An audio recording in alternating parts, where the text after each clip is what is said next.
आपल्या जिल्ह्याला 3 मंत्रिपद लाभले म्हणून जिल्हावासियांना असे वाटले होते की संपूर्ण महाराष्ट्रात आपल्या जिल्ह्याचे नाव सर्वात वर असेल। परंतु गेल्या काही महिन्यांपासून जिल्ह्याची कायदा व सुव्यवस्था संपली की काय अशी परिस्थिती सध्या जिल्ह्यात बघायला मिळत आहे। जागोजागी सुरू असलेला सट्टा, पत्ता, मटका यासह अनेक प्रकारचे अवैध व्यवसाय सुरू आहे आणि त्यामुळे सामान्य माणसाला जीवन जगणे देखील कठीण झाले आहे। अशीच एक घटना जळगाव जिल्ह्यातील अयोध्यानगरात दिनांक 27 रोजी रात्री 9 वाजेच्या सुमारास घडली। या ठिकाणी गेल्या अनेक वर्षांपासून खासगी प्रॅक्टिस करणारे 45 वर्षीय डॉक्टर बसेत हे नियमित आपल्या दवाखान्यात बसले असताना 27 तारखेला रात्री 9 वाजेच्या सुमारास 10 ते 12 युवक या दवाखान्यात आले आणि पुढे काय झाले ते तुम्हीच बघा। हा संपूर्ण प्रकार सीसीटीव्ही कॅमेऱ्यात कैद झाला आहे।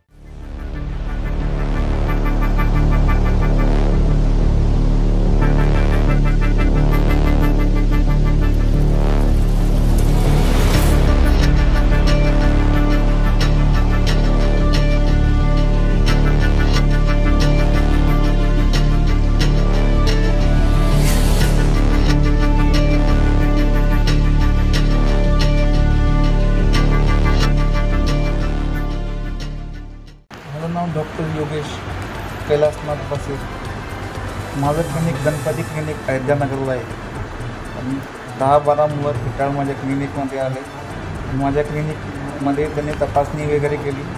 तपासणी केल्यानंतर ते बाहेर निघाले म्हणजे डॉक्टर हा चांगला झाला पाहिजे म्हणे। त्यांनी सांगितलं की एवढं मुक्काम मार लागलेला आहे, टाईम पडला तर एक्सरे करावं लागेल बुवा त्यांचा। ते बाहेर निघाले आणि त्यांनी म्हणलं डायरेक्ट शिवीगाळ केली। मी त्यांना सांगितलं की बाबा शिवीगाळ वगैरे करू नका। त्यांनी बाहेर निघाल्यावर मला खेचले आणि लाथाबुक्क्यांनी मारहाण करून दगड मारले, हातामध्ये जे येईल ते मारले। बाहेर एक पत्री डब्बा होता त्यांनी सुद्धा मारहाण केली 10-12 मुलांनी। साधारण 10-1 मुलं 7-8 मुलं होती। ते एक त्यांच्यासोबत एक मुलगा होता, तो खाली पडला होता, त्या हाताला मार लागलेला होता। ते मला दाखवायला म्हणून पेशंट म्हणून आले। साधारण 9:30 9:15 घटना आहे।